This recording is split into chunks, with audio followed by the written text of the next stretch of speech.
Мониторинг ситуации с паводком вблизи Казани выполняет беспилотник татарстанского производства. В воздухе он может находиться до 1,5 часов. Максимальная высота полета – 5 километров. А расстояние, на которое может отдаляться этот аппарат, в 5 раз больше.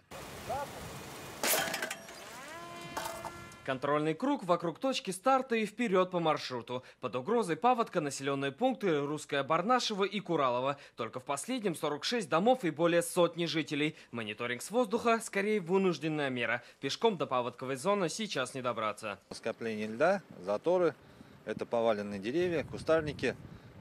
Сегодня вот с помощью беспилотного летательного аппарата провели облет, обследование.